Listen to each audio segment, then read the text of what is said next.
السلام علیکم ورحمۃ اللہ۔ الحمدللہ وکفی وسلام علی من لا نبی بعد۔ اعوذ باللہ من الشیطان الرجیم، بسم اللہ الرحمن الرحیم۔ ایاک نعبد و ایاک نستعین۔ ساتھیو، کل ہم نے اس آیت مبارکہ کو شروع کر رکھا تھا جس کے پہلے حصے کی تفسیر ہم نے کر لی تھی، ایاک نعبد و ایاک نستعین۔ انشاءاللہ آج زیر بحث لائیں گے۔ اللہ سبحانہ و تعالی نے اس آیت مبارکہ میں جو مسئلہ بیان فرمایا ہے بہت ہی حساس مسئلہ ہے۔ اس کا ترجمہ یہ بنتا ہے، ہم تیری ہی عبادت کرتے ہیں، یعنی کسی اور کی عبادت کا سوال ہی پیدا نہیں ہوتا، اور ہم تجھ ہی سے مدد مانگتے ہیں، کسی اور سے مدد مانگنے کا ہم سوچ بھی نہیں سکتے، سوال ہی نہیں پیدا ہوتا۔ اب یہاں پر عام انسان کے ذہن میں یہ بات آتی ہے کہ روزمرہ زندگی کے معاملات میں قدم قدم پر ہم اللہ کے علاوہ دوسروں کی مدد طلب کرتے ہیں۔ مثلاً آپ اپنی بیوی سے کہتے ہیں کہ میرے لیے کھانا بنا دو، یہ ایک مدد ہے۔ آپ کسی دوست کو کہتے ہیں مجھے اپنی گاڑی دینا، میں نے ملتان جانا ہے، یہ مدد ہے۔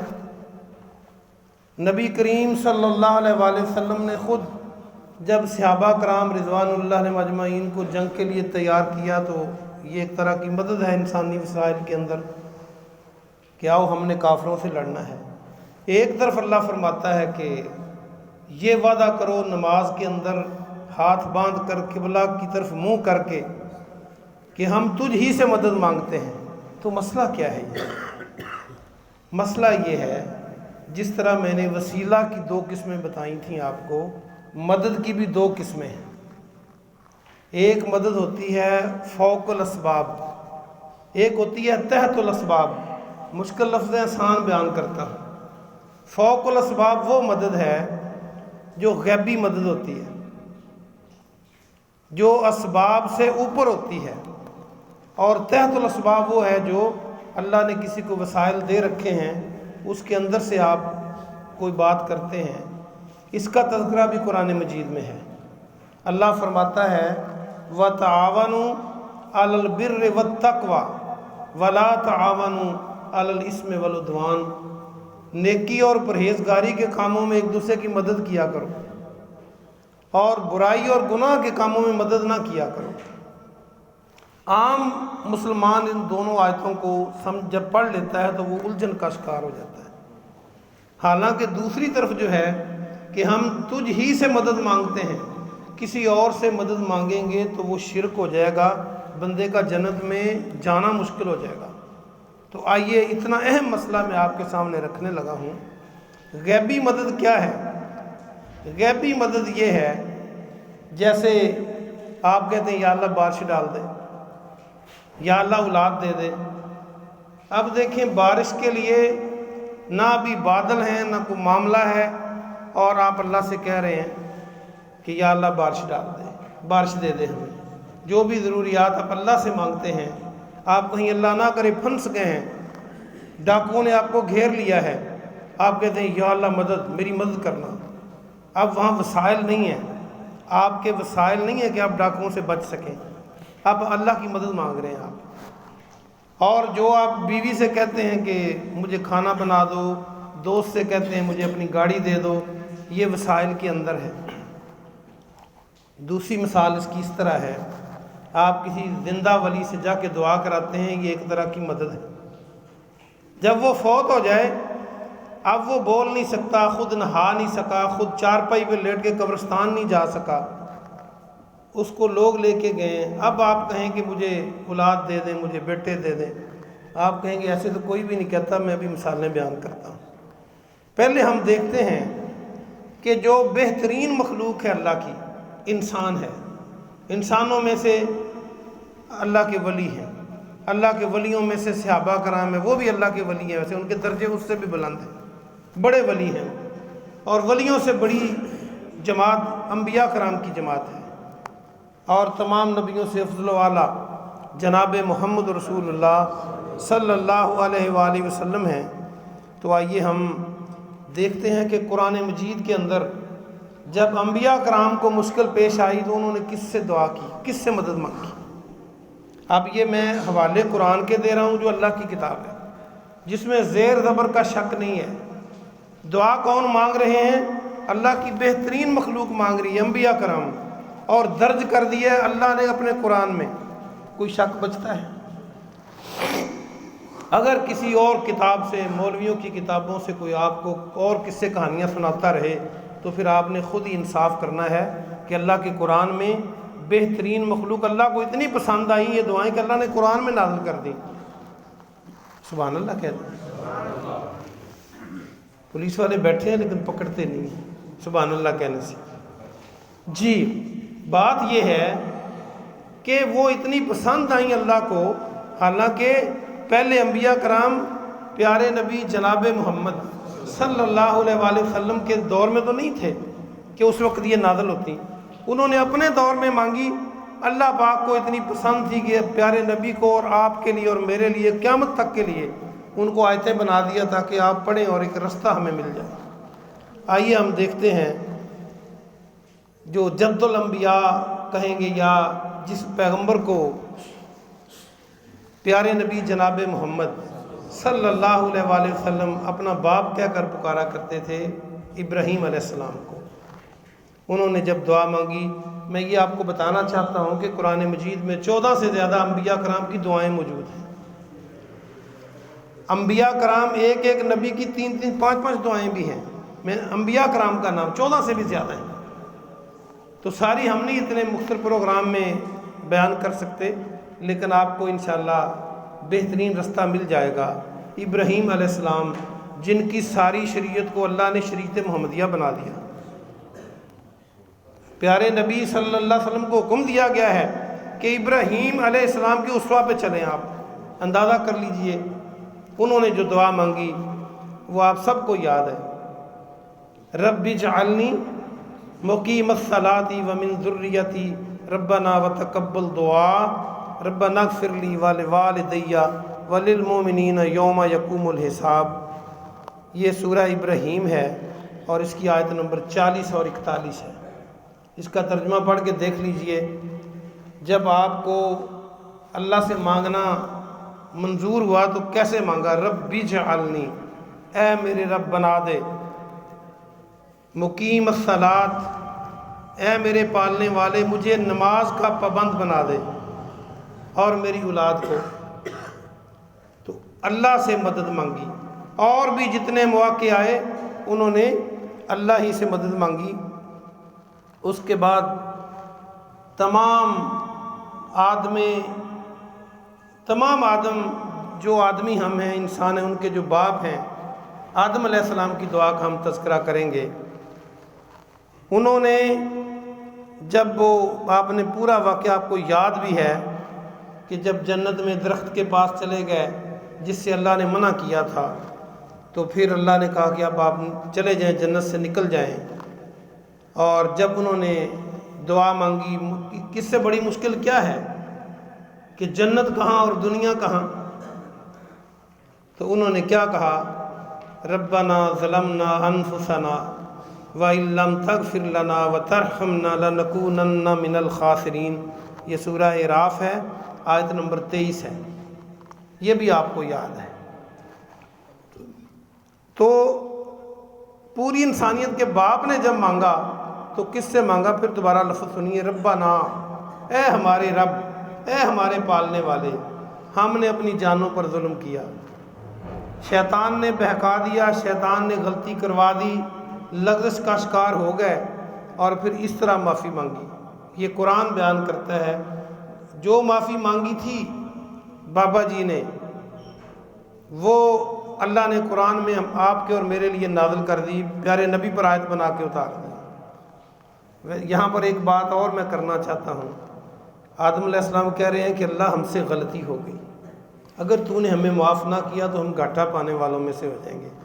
ہمارے بابا جی کہہ رہے ہیں ہم سے غلطی ہوئی ہے، اگر کوئی کہے نہیں ان کو تو پتہ تھا، جان بوجھ کے کیا انہوں نے، تو قیامت کو اگر بابا جی کا سامنا ہو گیا تو کیا کہے گا؟ باپ کوئی غلطی سے کام کر لے، وہ کہے کہ میرے سے غلطی سے ہوا ہے، اولاد کہے نہیں جان بوجھ کے کیا ہے، تمہیں تو پتہ تھا، تو وہ بابا جی کی شان بیان کر رہا ہے یا اس کی گستاخی کر رہا ہے جو یہ کہتا ہے؟ تو جو اللہ جتنا علم دیتا ہے نبیوں کو اتنا ہی دیتا ہے، ہر چیز کا علم اللہ نہیں دیتا، یہ اللہ کی اپنی خوبی عالم الغیب ہونا۔ تو اس کا مطلب بابا جی کو بھول ہوئی ہے بابا جی سے۔ تو بہرحال یہ جو نبی ہیں یہ ساری انسانیت کے باپ ہیں۔ آگے آ جائیے، یونس علیہ السلام جب مچھلی کے پیٹ میں چلے گئے، آپ کو یہ واقعہ بھی یاد ہے اور یہ دعا بھی یاد ہے۔ وہ الگ بات ہے، کئی مولوی کہتے ہیں یہ دعا بڑی گرم ہوتی ہے جی، اس کو پڑھیں نا۔ اللہ کے بندوں کہاں لکھا ہوا ہے بھئی قرآن بھی کوئی گرم ہے اور کوئی سرد ہے؟ یہ کوئی حکمت کی پڑیاں تھوڑی ہیں۔ میں نے ایک خاتون نے مجھ سے پوچھا کہ میں نے یہ وظیفہ کسی نے مجھے بتایا ہے، کیا اس طرح ٹھیک ہے؟ شکر ہے اس نے میرے سے ویریفائی کر لیا۔ اس نے کہا جی مجھے مشکل ہے، تو میں نے کسی سے پوچھا ہے، بہت بڑا مولوی ہے، پنجاب کا، جب زندہ تھا تو صدر رہا ہے اپنی جماعت کا، تو اس کے گھرانے سے انہوں نے پوچھا، تو انہوں نے کہا جی آپ یہ پڑھیں، یونس علیہ السلام مچھلی کے پیٹ میں یہ پڑھا تھا تو ان کی مشکل دور ہو گئی تھی۔ بات تو بڑی اچھی کی انہوں نے، جو طریقہ بتایا اس میں اپنا حصہ ڈال دیا۔ کہا کہ یہ گرم بہت ہوتی ہے، آپ نے مٹی کے پیالے میں پانی رکھنا ہے اپنے سامنے، اور جو تسبیح ہے وہ پانی کے اندر سے گزرنی چاہیے جب آپ پڑھ رہی ہیں، تاکہ وہ ٹھنڈی رہے۔ اور یونس علیہ السلام بھی چونکہ پانی میں تھے تو یہ اپنے پاس سے بتا دی بات۔ بہرحال، اور اللہ فرماتا ہے کہ اگر میرا یونس مچھلی کے پیٹ میں یہ دعا نہ مانگتے، اس طرح مجھے نہ پکارتے، تو میں قیامت تک، قیامت کی صبح تک میں ان کو مچھلی کے پیٹ کے اندر ہی رکھتا۔ اتنی بڑی دعا ہے۔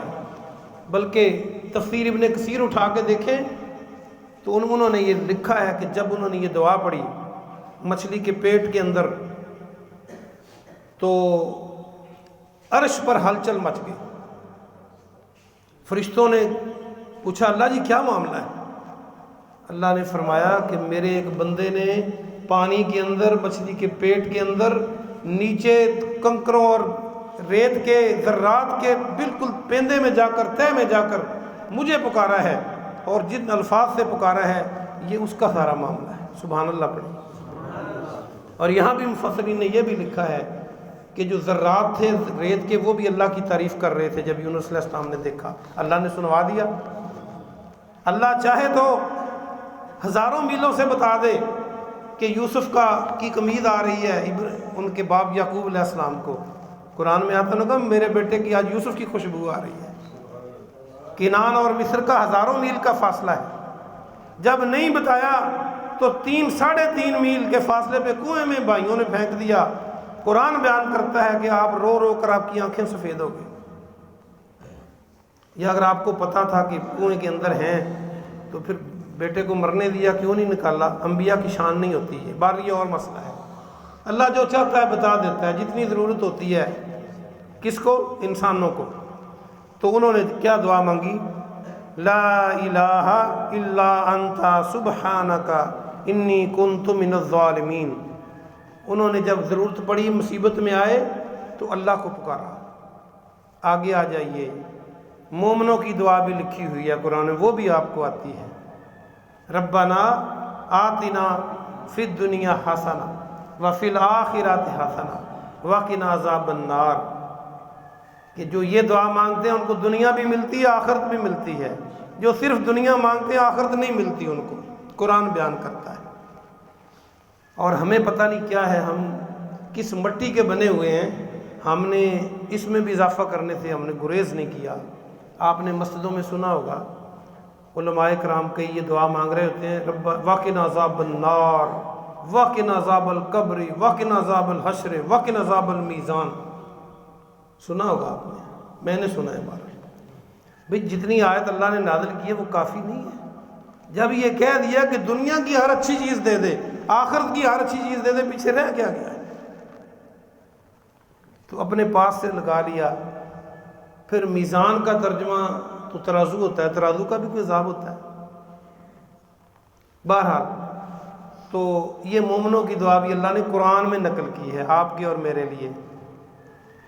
اس سے بڑھ کر آخری بات آج کے درس کا حوالہ دینے کے لیے، نبیوں کے سردار، نبیوں کے امام، کائنات کے سردار جناب محمد صلی اللہ علیہ وآلہ وسلم کو اللہ نے خود سکھایا کہ آپ اس طرح دعا مانگیں۔ یہ بھی آپ کو آتی ہے۔ قُل رب زدنی علما، فرما دیں، طریقہ سکھایا، رب زدنی علما، میرے رب میرے علم میں اضافہ فرما۔ تو یہ دعائیں قرآن کے اندر ہیں۔ نبیوں کو مشکلات آئیں تو انہوں نے کیسے مانگی اور کس سے مانگی؟ دو مسئلے اس میں ہیں، ایک تو اللہ کو پکارا، دوسرا آپ دیکھ لیں ساری دعائیں میں نکال دوں گا قرآن مجید سے، آپ کو کوئی شوق سے پڑھنا چاہے ان کا ترجمہ جس مولوی کا مرضی پڑھ لیں، کسی شیعہ عالم کا پڑھ لیں، کسی بریلوی عالم کا پڑھ لیں، دیوبندی کا پڑھ لیں، کسی اہل حدیث کا پڑھ لیں، نیچے کہیں واسطہ نہیں لکھا ہوا ان دعاؤں کے ترجمے میں، جو ہم واسطے وسیلے دیتے ہیں نہیں لکھا ہوا ان میں۔ تو میں تو عرض کر رہا تھا کہ آپ نے جو غیبی مدد مانگنی ہے وہ اللہ سے مانگنی ہے۔ اگر وہ اللہ کے علاوہ ہم مانگیں گے تو جو ہم سینے پہ ہاتھ باندھ کے، دل کے اوپر ہاتھ رکھ کے، وضو کر کے، مسجد میں آ کے، سامنے بادب کھڑے ہو کے ہم نے اللہ سے وعدہ کیا ہے کہ ہم تیری ہی عبادت کرتے ہیں اور تیری ہی عبادت کریں گے، یہ دونوں ترجمے ہیں۔ ہم تجھ ہی سے مدد مانگتے ہیں، تجھ ہی سے مدد مانگیں گے، جب تک زندہ رہیں گے تجھ سے مدد مانگیں گے، یہ ہم نے وعدے کیے ہیں اللہ سے۔ اور پھر رمضان میں بھی ہم نے یہی پڑھا ہے، کچھ اور نہیں پڑھا۔ اگر میں 5 نمازوں کے فرض رکعتیں گنوں تو 17 بنتی ہیں، 17 رکعتیں فرض کی اور 12 رکعتیں سنت کی۔ اگر سنت موقدہ بھی گنے تو 12 اور 17 کتنی ہوئی؟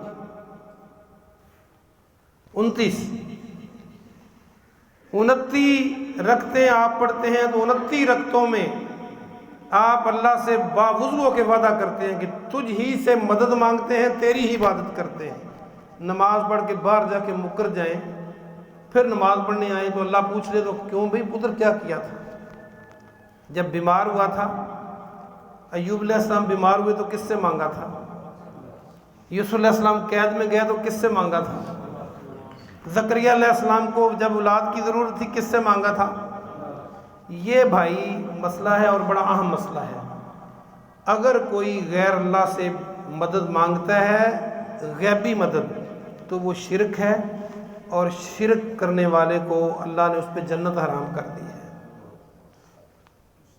اور جو دوسری امداد ہے جو وسائل کے اندر ہے، جو میں نے پہلے مثالیں دیں، وہ جائز ہے، وہ درست ہے، اور اس کی اوٹ میں اس کو حلال کرنا یہ علمی بددیانتی ہے۔ علماء کو پتہ ہونا چاہیے، جنہوں نے 8 سال پڑھے ہوتے ہیں مدرسے میں انہیں پتہ ہوتا ہے۔ شیطان کے ہتھے کو چڑھ جائے تو الگ بات ہے۔ جس طرح کہتے ہیں وسیلہ ہم تو مانتے ہی نہیں، آپ تو وسیلہ نہیں مانتے۔ جب میں نے وسیلہ کا لیکچر دیا تھا تو بتایا تھا کہ یہ وسیلہ حدیث اور قرآن میں موجود ہے، دوبارہ بھی کسی وقت دے دیں گے، کیونکہ وہ اتوار والے پروگرام میں ہوا تھا۔ میرا دل ہے کہ رمضان کے کسی فجر کے درس میں وسیلہ پر تفصیل سے پھر بات کریں گے، اللہ چاہے گا تو۔ اللہ پاک سے دعا ہے کہ اللہ پاک آپ کو اور مجھے عمل کی توفیق عطا فرمائے۔ سبحان ربک رب العزت عما یصفون وسلام علی المرسلین والحمد للہ رب العالمین۔ آپ کوئی سوال کرنا چاہیں تو کر سکتے ہیں۔